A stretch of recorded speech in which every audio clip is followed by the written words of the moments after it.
Halo guys, welcome back to my YouTube channel Gilbots Gelap Bocah. Oke, di konten saya kali ini saya akan mempraktikkan cara mengajar bahasa Arab untuk pemula.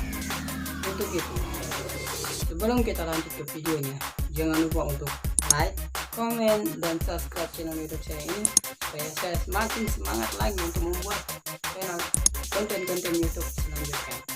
Oke, tanpa basa-basi, kita langsung saja menuju ke video.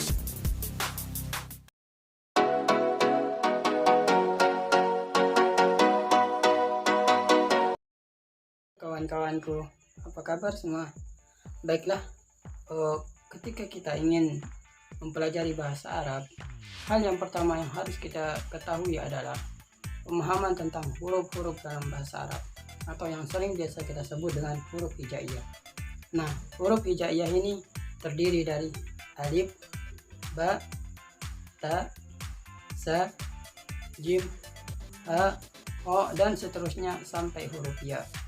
Nah, itu merupakan huruf-huruf dalam bahasa Arab yang disebut dengan huruf hijaiyah. Ketika kita ingin belajar bahasa Arab, hal yang perlu kita ketahui adalah selain kita belajar teori, tentunya kita membutuhkan yang namanya praktik. Untuk itu, ketika kita sudah belajar memahami huruf-huruf dalam bahasa Arab atau huruf hijaiyah, maka hal yang perlu kita pelajari adalah bagaimana cara penggabungan hurufnya, cara penggabungan kalimatnya. Itu dapat kita temukan pada Al-Quran. Nah, untuk teman-temanku semua yang ingin belajar bahasa Arab, maka langkah pertama yang harus teman-teman lalui yaitu harus teman-teman bisa mengenal bagaimana cara membunyikan huruf, bagaimana cara penyebutan huruf. Nah, itulah langkah-langkah pertama yang perlu teman-teman pelajari atau ketahui ketika ingin belajar bahasa Arab. Setelah teman-teman melalui langkah-langkah pertama, yaitu teman-teman semua sudah mengenali huruf-huruf di hijaiyah atau huruf-huruf dalam bahasa Arab, maka langkah selanjutnya adalah yaitu dengan cara menghafal kosakata, yaitu dengan cara menghafal kosakata. Nah, kosakata dalam bahasa Arab banyak kita temukan di dalam kamus-kamus berbahasa Arab. Contohnya yaitu kamus saku, kamus munawir, dan masih banyak sekali kamus-kamus yang berbahasa Arab yang dapat kita temukan di negara kita ini. Nah, itu langkah kedua yang harus kita tempuh ketika kita ingin bisa berbahasa Arab. Nah, untuk itu teman-teman semua yang ingin berbahasa Arab, maka perbanyaklah untuk menghafal kosakata, menghafal kata-kata yang berbahasa Arab, agar pengetahuan teman-teman tentang bahasa Arab itu atau kalimat-kalimat dalam bahasa Arab itu semakin bertambah dan mempermudah teman-teman untuk bisa berbahasa Arab. Teman-temanku semua ketahui, ada trik atau cara yang mudah dan sangat menyenangkan untuk kita untuk kita bisa melalui langkah kedua ini, yaitu dengan cara menghafal kosakata yang sering-sering digunakan dalam kesehari-harian atau sering digunakan dalam kehidupan kita sehari-hari. Contohnya yaitu ana natakallam, saya berbicara, ana azhabu, saya ingin pergi, dan masih banyak sekali kata-kata yang sering digunakan dalam kehidupan kita sehari-hari. Itu adalah cara-cara untuk bisa menghafal banyak sekali kosakata dalam kehidupan kita sehari-hari yang dapat kita praktikkan secara langsung dan bisa kita terapkan agar pengetahuan kita tentang bahasa Arab semakin bertambah. Langkah selanjutnya yang perlu kita ketahui ketika kita ingin bisa berbahasa Arab yaitu kaidah-kaidah dalam bahasa Arab atau cara penggunaan kalimat dalam bahasa Arab.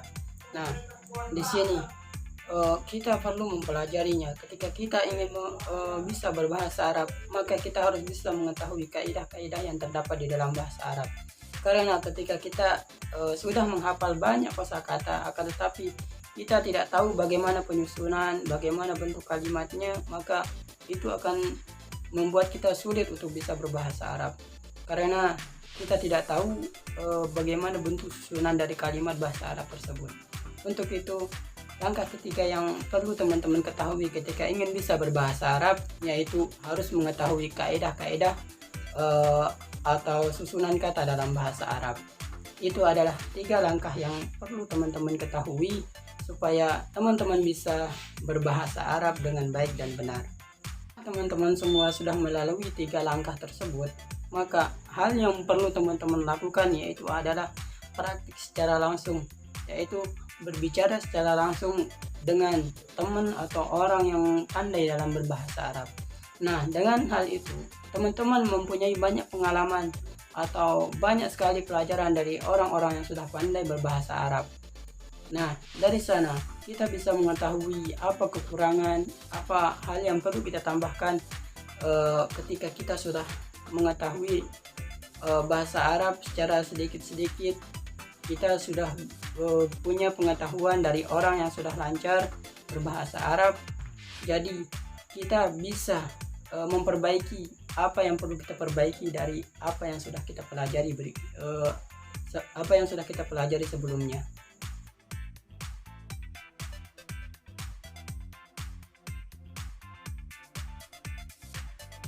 Oke teman-temanku, kita lanjut ke praktik. Oke, di sini ketika kita ingin mempraktikkan kosakata yang sudah kita hafal, kita harus bisa mempraktikannya. Nah, di sini kita ambil contoh sebuah percakapan, yaitu ketika kita ingin menanyakan nama seseorang, maka bunyi kalimatnya yaitu Mas Muka, Mas Muka, tolong, Mas Muka. Nah, di sana arti dari kata Mas Muka yaitu siapa namamu. Nah, itu arti dari kata Mas Muka. Dan jawabannya adalah ismi. Jawabannya ismi, yang artinya yaitu saya atau nama saya. Nah, itu adalah salah satu contoh dari percakapan dari bahasa Arab, yaitu yang menanyakan tentang nama seseorang. Dan contoh selanjutnya, ketika kita ingin menanyakan kabar, maka bunyi kalimatnya yaitu kaifa haluk, kaifa haluk. Ulang, kaifa haluk. Nah, di sana artinya adalah arti kata kaifa haluk yaitu apa kabarmu. Nah, jawabannya yaitu ana bi khair. Jawabannya ana bi khair, yang artinya saya baik, saya baik-baik saja. Nah, itu salah satu contoh ketika kita ingin menanyakan kabar dari seseorang. Contoh selanjutnya yaitu ketika kita ingin menanyakan alamat seseorang, maka bunyi kalimatnya yaitu min aina anta, min aina anta, min aina anta, yang artinya yaitu dari mana kamu berasal atau dari mana kamu berasal. Dan jawabannya adalah ana min. Jawabannya adalah ana min, yang artinya saya dari. Kalau alamat teman-teman semua dari Jakarta, yaitu jawabannya yaitu ana min Jakarta, ana min Jakarta, yang artinya saya dari Jakarta. Teman-temanku sekalian, mungkin hanya itu video untuk pertemuan kali ini. Mungkin hanya itu yang dapat saya sampaikan. Semoga apa yang saya sampaikan bisa bermanfaat untuk kita semua, khususnya bagi diri saya sendiri, dan bisa kita kembangkan dan kita semua bisa belajar dengan giat untuk bisa mengenali bahasa-bahasa contohnya seperti bahasa Arab dan bahasa-bahasa yang lainnya. Tetap semangat untuk belajar, jangan pernah menyerah untuk menuntut ilmu sampai kapanpun. Oke, sekian dari saya. Assalamualaikum warahmatullahi wabarakatuh.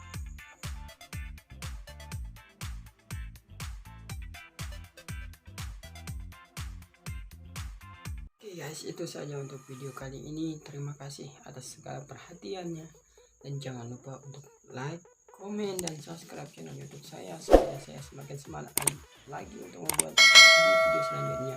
Dan sampai